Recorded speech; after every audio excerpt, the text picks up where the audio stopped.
अपने YouTube channel global science IQ में आप सभी लोगों का मैं हार्दिक स्वागत करती हूँ। इसी के साथ साथ आप सभी लोगों को गुड आफ्टरनून। तो जैसा कि आप सभी लोगों ने थंबनेल में देख ही लिया होगा, मैं दिशा यादव आज आपके लिए इलेक्ट्रोकेमिस्ट्री का पार्ट नंबर 8 लेकर के आई हूँ, जिसमें आज हम आपको विद्युत चालक एवं इसके प्रकार के बारे में जानकारी देने वाली हूँ। आज की क्लास आपके एग्जाम के लिए बहुत ही इम्पोर्टेंट एंड कीमती क्लास है और आज की क्लास में आप बहुत ही छोटी छोटी चीजों को पढ़ने वाले हैं। इतनी छोटी छोटी चीज जिससे आपसे अधिकांश लोग चलते फिरते क्वेश्चंस कर ही देते हैं। तो आप सभी लोग आज की क्लास को कंप्लीट देखना, बिल्कुल भी इसके मत करना और इससे बनने वाले हर एक पॉइंट को हम आपके तक पहुंचाने की पूरी कोशिश करेंगे।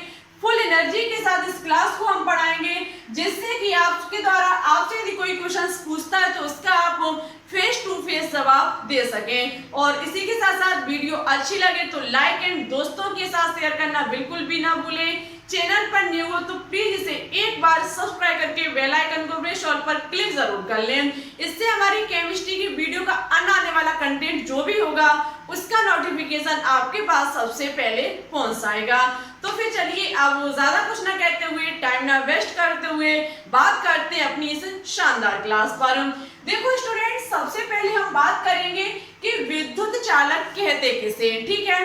तो इसकी बात की जाए तो ऐसे पदार्थ जिनमें से विद्युत धारा प्रभावित हो सकती है विद्युत चालक कहलाते हैं। ऐसे पदार्थ जिनमें से विद्युत धारा का प्रभाव हो सकता है, मीन्स हमारी विद्युत धारा उसमें गमन कर सकती है, ऐसे पदार्थ को क्या कहा जाएगा? विद्युत चालक कहा जाएगा। जैसे कि हमारी धातुएं, जो हमारी धातुएं होती हैं उनमें से विद्युत धारा गमन कर सकती है, ठीक है। जैसे कि हमारी कॉपर हुई, आयरन हुई, Ag सिल्वर हुआ, ऐसे हमारी बहुत सारी धातुएं जिनमें से विद्युत धारा का गमन हो सकता है। साथ ही साथ हमारे अम्ल हुए, क्षार हुए, इनमें से भी विद्युत धारा प्रभावित हो सकती है। लवणों के जलीय विलयन, लवणों के जलीय विलयन में से भी विद्युत धारा का गमन हो सकता है, ठीक है। हो नहीं सकता, होता है, ठीक है। तो विद्युत चालक आई होप आपको समझ में आ चुका होगा कि ऐसे पदार्थ जिनमें से विद्युत धारा का प्रभाव हो सकता है, ठीक है। आगे लिखा गया है कि कुचालक वे पदार्थ जो अपने में से विद्युत धारा को प्रभावित नहीं करते। जैसे कि विद्युत चालक की बात की जाए तो इनमें से विद्युत धारा का प्रभाव हो सकता है, लेकिन बात की जाए तो ऐसे क्या जो पदार्थ जिनमें से विद्युत धारा प्रभावित नहीं हो सकती है उन्हें क्या कहा जाता है? तो स्टूडेंट्स, उन्हें कहा जाता है कुचालक। कुचालक वे पदार्थ होते हैं जिनमें से विद्युत धारा प्रभावित नहीं हो सकती है। और साथ ही साथ यदि इनके एग्जाम्पल की बात की जाए तो हम कह सकते हैं शुद्ध जल। स्टूडेंट्स हमेशा याद रखना, ये जनरली लोग क्वेश्चन कर ही देते हैं कि बताइए आप साइंस पढ़ते हैं कि शुद्ध जल में विद्युत धारा प्रभावित हो सकती है, तो हमेशा याद रखना शुद्ध जल में विद्युत धारा का प्रभाव नहीं हो सकता, कुचालक होता है। और साथ ही साथ बात की जाए बर्फ की, आप बर्फ को कितना भी करंट देना, बर्फ को आप करंट देना, वो स्टूडेंट्स कभी भी करंट नहीं दे सकती। आप उसमें बिजली के तार एक बोर्ड में लगा देना और दूसरा उसका तार आप किसमें लगा देना? उस बर्फ में लगा देना, कभी भी विद्युत धारा का प्रभाव नहीं हो सकता है। लेकिन आप इस चीज को आजमाना कभी भी नहीं, ठीक है, क्योंकि किस्मत पता नहीं, इसलिए ऐसा काम करना कभी नहीं। तो याद हमेशा रखना कि बर्फ में से विद्युत धारा का प्रभाव नहीं हो सकता है, शुद्ध जल में से नहीं हो सकता है, कांच में से नहीं हो सकता है, कांच में से विद्युत धारा का प्रभाव नहीं हो सकता है। आपको बता देते हैं रबर में से विद्युत धारा का प्रभाव नहीं हो सकता है। आप कहीं बैठे बातचीत चल रही है, लोग क्वेश्चन कर सकते हैं कि ये बताइए आप साइंस पढ़ते हैं, CP नेट की तैयारी करते हैं, आपने क्लास 12 बायोलॉजी से कर रखी है, कि बताइए क्या शुद्ध जल में या फिर बर्फ में विद्युत धारा का प्रभाव हो सकता है? तो आप तुरंत कह देना कि नहीं हो सकता है। रीजन पूछा जाए तो कह देना क्योंकि ये कुचालक होने के कारण इनमें से विद्युत धारा का प्रभाव नहीं हो सकता है, ठीक है। आई होप आपको ये दोनों पॉइंट अच्छे से क्लियर हुए होंगे। और अब इससे यदि आपसे कोई क्वेश्चन पूछता है तो आप उसे फेस टू फेस जवाब दे सकते हैं, ठीक है। अब हम बात करेंगे विद्युत चालकों के प्रकार पर, ये सबसे इंपॉर्टेंट है। विद्युत चालकों के प्रकार फर्स्ट होता है धात्विक चालक, अपघटनीय चालक। विद्युत चालकों को दो भागों में विभाजित किया गया है, धात्विक चालक और विद्युत अपघटनीय चालक। अब हम इनके दोनों पर अंतर की बात करेंगे। हमारे साथ सभी चीज को कॉपी में नोट डाउन करते हुए चलना। इतनी चीज आपको समझ में आ चुकी होगी कि विद्युत चालक जिनमें से विद्युत धारा का प्रभाव हो सकता है, विद्युत चालक जिनमें से विद्युत धारा का प्रभाव नहीं हो सकता है, वो हमारे कुचालक होते हैं। और विद्युत चालक को दो भागों में बांटा जाता है, विद्युत धात्विक चालक, विद्युत अपघटनीय चालक। ठीक है, अब हम दोनों के अंतर पर बहुत ही अच्छे से चर्चा करेंगे। तो आप सभी लोग इसी के साथ साथ वीडियो अच्छी लगे तो एक बार लाइक जरूर करना, बिना लाइक किए हुए मत जाना, क्योंकि आप लोग लाइक नहीं करते। देखो, लाइक से आपका पैसा नहीं लगता है, हम आपके लिए जब इतनी मेहनत करते तो आपका भी फर्ज बनता है कि वीडियो को लाइक एंड शेयर करने का। ठीक है, तो थोड़ी हेल्प कीजिए। यदि हेल्प करोगे, सपोर्ट करोगे तो हमारा भी अच्छा मन लगेगा और एक दिन ये आपका ग्लोबल साइंस आईक्यू का परिवार बहुत ऊंचाई पर पहुंच जाएगा। इसमें बहुत सारे सदस्य जुड़ जाएंगे। इसके लिए मुझे आपका सपोर्ट चाहिए, तहे दिल से मुझे आपका सपोर्ट चाहिए। यदि आप दिल से सपोर्ट करते रहे तो प्रॉमिस हम भी करते हैं कि आपकी हम कभी भी हेल्प के लिए मना नहीं करेंगे। आप जब कहोगे हम तब आपकी हेल्प करने के लिए तैयार रहेंगे। आप कहोगे कि आज मेरा सुबह एग्जाम है, मुझे रात 12 बजे 100 क्वेश्चंस की एक सीरीज चाहिए या फिर मुझे पीडीएफ चाहिए, हम कहीं से भी लाएं, चाहे मुझे दिन रात एक करना पड़े, हम चाहे कितना भी मुझे मेहनत करनी पड़े, हम आपसे प्रॉमिस करते हैं उस चीज को हम आपके सामने रखने की पूरी कोशिश करेंगे, यदि मुझे आप अच्छे से सपोर्ट करते रहे। केमिस्ट्री के प्रति हम आपको कभी दुखी नहीं होने देंगे। ऐसा मत समझना आप कभी कि आपको कहने का मतलब है आप हमारी हेल्प करो और हम आपकी हेल्प ना करें। आपने देखा होगा कि हम कितना भी बिजी हो हम, लेकिन आपके लिए क्लास लेकर के आते हैं। हमारी कोशिश हमारी यही रहती है हमेशा की रेगुलर क्लास दी जाए, लेकिन बाई चांस फैमिली में रह करके बाय कुछ काम आ जाता है तो ऐसा नहीं हो पाता है। ठीक है, कभी बाई चांस। लेकिन स्टूडेंट्स लगभग 80+ क्लासेस हमारी इनऑर्गेनिक केमिस्ट्री की डली हुई है। इनऑर्गेनिक केमिस्ट्री के 80+ क्लास आप कंप्लीट देख लेते हो तो लगभग 50+ एग्जाम तो आपका यहीं से क्लियर हो जाएगा। 50+ एग्जाम हम प्रॉमिस करते हैं आपसे, यदि आप 80+ क्लास को हमारी इनऑर्गेनिक केमिस्ट्री की आज ही देख ले तो कल आपका एग्जाम है, आप 50+ एग्जाम को कंप्लीट करके आएंगे, 50% एग्जाम को आप सही करके आएंगे यदि आप रेगुलर क्लास को देख लेते हो तो। ठीक है, और नहीं देखते हो, आगे देखा पीछे देखा और बीच का सब छोड़ दिया तो इससे भाई साहब ना आपका कुछ होगा और ना ही हमारा इससे कुछ होगा। ठीक है, तो धात्विक चालक साथ ही साथ इसे हमारा विद्युत अपघटनीय चालक, दोनों के अंतर पर हम अब बात करेंगे। देखो, बहुत ही अच्छे से हम बात करेंगे इन पर।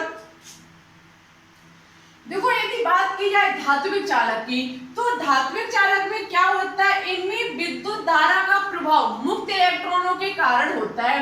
जैसे कि हमारा कोई ये धातु है, कोई हमारी ये धातु है, ठीक है, ये हमारी कोई धातु है जिसमें उपस्थित है मुक्त इलेक्ट्रॉन।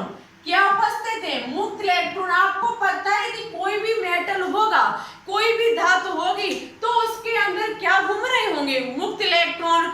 मुक्त इलेक्ट्रॉन के कारण यदि हम क्या करेंगे, इसमें विद्युत धारा का प्रभाव करेंगे तो इसमें विद्युत धारा का प्रभाव किसके कारण होगा? मुक्त इलेक्ट्रॉनों के कारण। तो लिख लीजिए, इसमें विद्युत धारा का प्रभाव, इसमें विद्युत धारा का प्रभाव मुक्त इलेक्ट्रॉनों के कारण होता है। प्रभाव मुक्त इलेक्ट्रॉनों के कारण होता है। ठीक है, इस चीज को आप अच्छे से याद रखना। जबकि बात की जाए विद्युत अपघटनीय चालक की तो इसमें क्या होता है, आपने देखा होगा विद्युत अपघटन में कि हम किसी भी पात्र में कोई विद्युत अपघट्य पदार्थ जैसे कि NaCl लिया और जब हमने इसको करंट दिया तो करंट देने पर क्या होता है कि ये Na+ और Cl- में Cl- इधर जाएगा और A+ जो Na+ है वो इधर जाएगा। मींस इसमें क्या होता है कि आयनों के द्वारा यहाँ पर आयन टूट करके विद्युत प्रभाव करते हैं। आप लिख सकते हैं इसमें विद्युत धारा का प्रभाव, इसमें विद्युत धारा का प्रभाव, इसमें विद्युत धारा का प्रभाव किसके कारण होता है? मुक्त आयन के कारण होता है। मुक्त आयन, इसमें जो ये आयन होते हैं N+ और Cl- मुक्त आयन के कारण होता है। ठीक है, तो ये जो मुक्त आयन Na+ और Cl- इनके कारण ये हमारे का आयन है, इस पर धनायन चार्ज, इस पर ऋणायन चार्ज, तो ये हमारे एक प्रकार के आयन हुए। आयन के कारण इनमें से विद्युत धारा का प्रभाव हो सकता है, जबकि किसी भी मेटल में घूमते हैं मुक्त इलेक्ट्रॉन, और मुक्त इलेक्ट्रॉनों के कारण इनमें क्या होता है? विद्युत धारा का प्रभाव हो सकता है। आगे हम कहेंगे कि धारा यहाँ पर क्या होता है, यहाँ पर इसमें पदार्थ विघटन नहीं होता है, इसमें पदार्थ, ये हमारा फर्स्ट पॉइंट, ये हमारा सेकंड पॉइंट, इसमें विद्युत, इसमें पदार्थ का विघटन नहीं होता है, इसमें पदार्थ का विघटन नहीं होता है। इस चीज को अच्छे से याद रखना, यहाँ पर विघटन नहीं होता है, जबकि इसमें पदार्थ का विघटन होता है। आप देख सकते हैं इसमें पदार्थ का विघटन बिल्कुल हुआ। हमारा कोई पदार्थ क्या था, हमारा यहाँ पर क्या पदार्थ था, मार्कर भी तो काम नहीं करते हैं। इनमें पदार्थ का विघटन, इनमें पदार्थ का विघटन होता है। यदि स्टूडेंट्स बात की जाए धात्विक चालक की, तो धात्विक चालक में पदार्थ का विघटन नहीं होता, क्योंकि वहां एक ही कोई हमारा तत्व होगा, जबकि यहाँ पर पदार्थ का विघटन होता है। जैसे कि पदार्थ हमारा क्या था, NaCl, क्या था NaCl, जैसे ही हमने इसमें विद्युत धारा का प्रभाव किया तो Na+ अलग हो गया और Cl- हमारा अलग हो गया, मींस यहाँ से हमारी विद्युत धारा का प्रभाव हुआ। साथ ही साथ यहाँ पर एक पॉइंट हमारे साथ नोट डाउन कर लेना कि इनमें द्रव्यमान स्थानांतरण नहीं होता है। धात्विक चालक में द्रव्यमान का स्थानांतरण नहीं होता है, जबकि विद्युत अपघटनी चालक में द्रव्यमान का स्थानांतरण होता है। इतनी चीज याद रखना कि इनमें मुक्त इलेक्ट्रॉनों के कारण और इनमें मुक्त आयनों के कारण होता है विद्युत धारा का प्रभाव, और इनमें पदार्थ का विघटन नहीं होता है, जबकि इनमें पदार्थ का विघटन होता है, एक धनायन हो जाता है, दूसरा हमारा ऋणायन हो जाता है। ठीक है, आगे बात करेंगे जो कि सबसे इंपॉर्टेंट है, सबसे इंपॉर्टेंट है प्रतिरोध। प्रतिरोध के बारे में यहाँ से एग्जाम में क्वेश्चन पूछा ही जाता है। देखो, प्रतिरोध की बात की जाए तो यहाँ पर प्रतिरोध कैसे उत्पन्न होता है, यहाँ पर प्रतिरोध देखो कैसे होगा, जैसे कि हमारा ये कोई मेटल है, ठीक है, आपको पता है इसमें घूम रहे होंगे मुक्त इलेक्ट्रॉन, आपको पता है इसमें क्या घूम रहे होंगे मुक्त इलेक्ट्रॉन, अभी हमने बताया। और मुक्त इलेक्ट्रॉन कब घूम रहे होंगे, जब इसमें उपस्थित परमाणु अपने में से इलेक्ट्रॉन को त्यागेगा और धनायन में परिवर्तन हो जाएगा। इलेक्ट्रॉन कब घूम रहा होगा, जब किसी भी धातु जो कि बहुत सारे एटम से, बहुत सारे परमाणुओं से मिलकर के बनी होगी, वो परमाणु अपने में से इलेक्ट्रॉनों का दान करेंगे और कैसे हो जाएंगे, धनायन हो जाएंगे।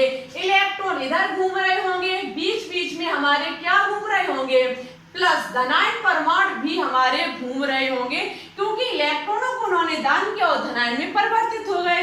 धनायन के साथ साथ इसमें इलेक्ट्रॉन भी घूम रहे होंगे। अब आप कह सकते हैं जैसे कि हमने इसमें विद्युत धारा का प्रभाव किया, तो विद्युत धारा का प्रभाव किसके कारण होगा, इलेक्ट्रॉनों के कारण। किसके कारण होगा, इलेक्ट्रॉनों के कारण।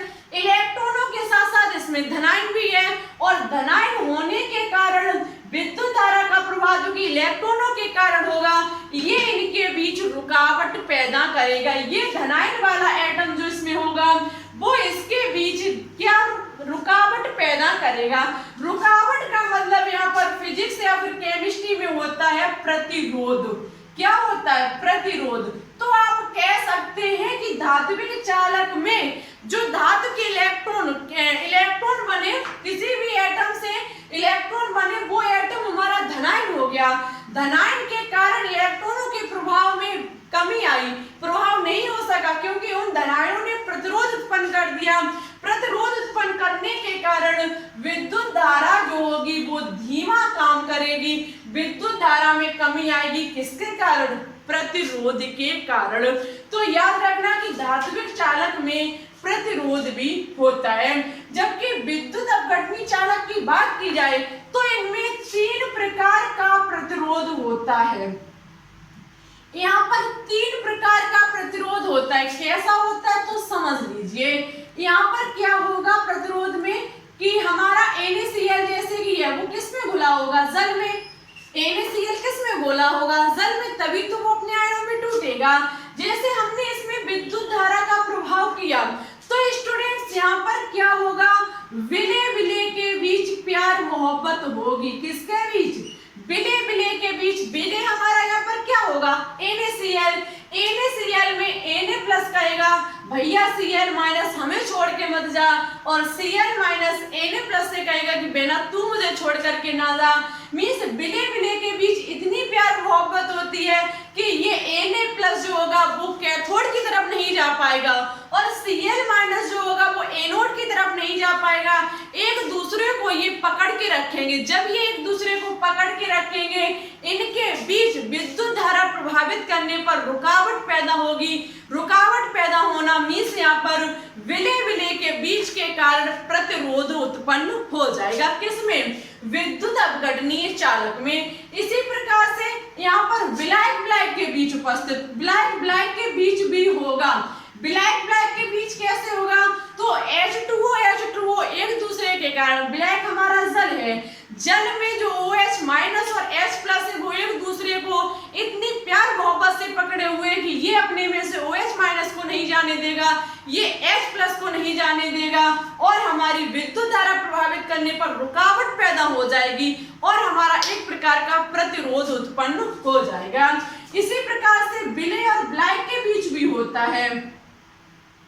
विलय और ब्लैक के बीच कैसा होता है?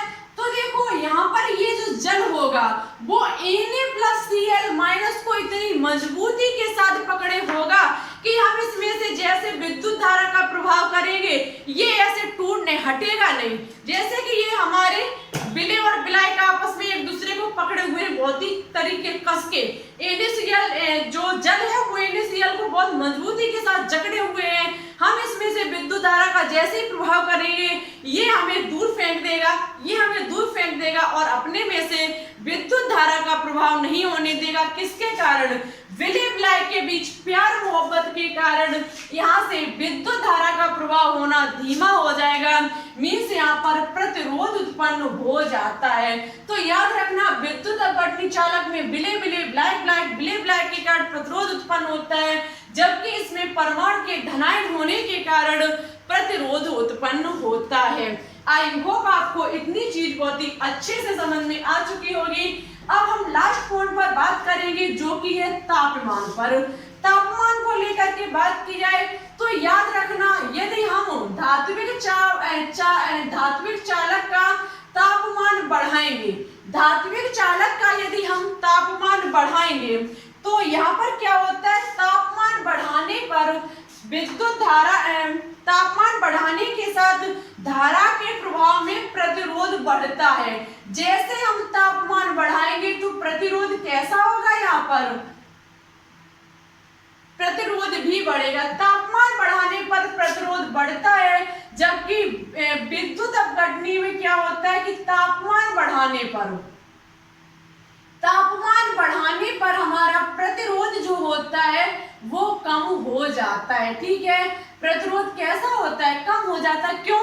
जैसे कि हमारा कोई भी जलीय विलयन है, NaCl है, ठीक है, इसमें जैसे ही हम विद्युत धारा का प्रभाव करते हैं और साथ ही साथ हम यहाँ से टेम्परेचर देना स्टार्ट कर देते हैं। जितना अधिक हम यहाँ पर टेम्परेचर देंगे Na+ जो होगा Cl- से उतनी जल्दी दूर भागना स्टार्ट कर देगा। Na+ जो होगा वो इधर जाना स्टार्ट कर देगा, Cl- इधर एनोड की तरफ जाना स्टार्ट कर देगा। तो यहाँ पर प्रतिरोध जो होगा वो कुछ कम हो जाएगा। एग्जाम में पूछा जा सकता है कि विद्युत अपघटनी सेलों में, विद्युत अपघटनी चालक में तापमान बढ़ाने पर प्रतिरोध कैसा होता है? कम, ज्यादा, या भी दोनों, इनमें से कोई नहीं। तो याद रखना प्रतिरोध कम हो जाता है। ठीक है, आई होप आज की जानकारी आपको अच्छी लगी होगी। ये छोटा सा टॉपिक था विद्युत चालक एवं इसके प्रकार। ठीक है, अब आपको कमेंट बॉक्स में कमेंट करके बताना होगा, आपको एक क्वेश्चन कमेंट बॉक्स में कमेंट करके बताना होगा जो कि है आपका प्रथम नियम, आपका नहीं सॉरी द्वितीय नियम। द्वितीय नियम आपको बताना होगा किसका, फैराडे का। फैराडे के द्वितीय नियम का फॉर्मूला आपको हमारे कमेंट बॉक्स में कमेंट करके बताना होगा किसका, याद अच्छे से रखना, फैराडे के द्वितीय नियम का फॉर्मूला आपको हमारे कमेंट बॉक्स में कमेंट करके बताना होगा। जो स्टूडेंट्स इसका सही और अच्छे से आंसर देंगे नेक्स्ट क्लास में उनका नाम हम जरूर लेकर के आएंगे। पिछली क्लास में जो हमने क्वेश्चन होमवर्क में दिया था उसका आंसर दिया है इमरान हेमद ने। थैंक यू स्टूडेंट्स, आप ऐसे ही लगातार कोशिश करते रहिए, आपका सिलेक्शन जरूर होगा। मां सरस्वती से हम यही प्रार्थना करते हैं कि हमारे चैनल से जितने भी स्टूडेंट्स तैयारी करते हैं उनका सिलेक्शन जरूर हो। और साथ ही साथ क्लास अच्छी लगे तो लाइक करें, दोस्तों के साथ शेयर करें। नेक्स्ट क्लास भी यही से कुछ विद्युत अपघटनी चालक से स्टार्ट होगी। चालकत्व के बारे में हम आपको जानकारी देंगे, उसके बाद पोल राष्ट्र के नियम पढ़ाएंगे और शेष कुछ होगा उसको समझाएंगे और आपका चैप्टर यहीं पर फिनिश हो जाएगा। इसके बाद हम न्यू चैप्टर को स्टार्ट करेंगे, बहुत ही झक्कास शानदार, जितना कहें उतना सब कुछ कम है उसके लिए, जिसका नाम है रेडॉक्स। रेडॉक्स चैप्टर आपके एग्जाम के लिए बहुत ही इंपॉर्टेंट है, सच बता रहे हैं। पिछली ईयर जीएसबीएम कानपुर वाले एग्जाम में उससे बहुत ही अच्छे खासे क्वेश्चंस पूछे गए थे, तो हम उसे जल्द ही स्टार्ट करेंगे और उसे कंप्लीट कराने की कोशिश पूरा करेंगे। और आपको पता ही है कि शाम को हमारी 500 क्वेश्चंस की सीरीज चलती है, प्लस एक दिन ऑर्गेनिक केमिस्ट्री भी चलती है। हम ऑर्गेनिक केमिस्ट्री को भी जल्द से जल्द कराने की कोशिश करेंगे। इनऑर्गेनिक केमिस्ट्री, फिजिकल केमिस्ट्री आपकी समाप्ति की तरफ है, ये आपकी बहुत ही जल्द कंप्लीट हो जाएगी। इसके बाद हम आपके चैप्टर वाइज एमसीक्यू लेकर के आएंगे। कब तक ही चलाएंगे, जब तक आपका एग्जाम नहीं हो जाएगा। ठीक है, चैप्टर वाइज आपकी रिवीजन स्टार्ट होगी, तो धैर्य बनाकर रखें, चीजों को अच्छे से पढ़ते रहें, जिससे कि हम जल्द से जल्द जो भी प्रैक्टिस सेट लेकर के आएंगे उन पर आप अच्छा सा अच्छा अपना स्कोर लेकर के आ सके। ठीक है, यही आपका एक प्रकार का टेस्ट हो जाता है। यदि यहाँ पर यदि आप अच्छे से प्रैक्टिस कर लेते हैं, अच्छे से उसे स्कोर बना लेते हैं, तो एग्जाम में भी आपका अच्छा ही स्कोर आएगा। ठीक है, तो आज के लिए बस इतना ही। चैनल पर न्यू हो तो प्लीज इसे एक बार सब्सक्राइबर जरूर कर लें और आपसे हाथ जोड़ करके रिक्वेस्ट है, थोड़ा सपोर्ट कीजिए, वीडियो को थोड़ा शेयर कीजिए। जितना अधिक आप शेयर करेंगे, जितना अधिक सपोर्ट करेंगे, हमारा मन उतना ही अच्छा लगेगा। जितने अधिक इस ग्लोबल साइंस IQ फैमिली पर सदस्य जुड़ेंगे उतना ही इसमें पढ़ने पर मजा आएगा। ठीक है, तो बस चलते, ज्यादा कुछ ना कहते हुए, thanks for watching this video. जय हिंद, जय भारत, ऑल द बेस्ट।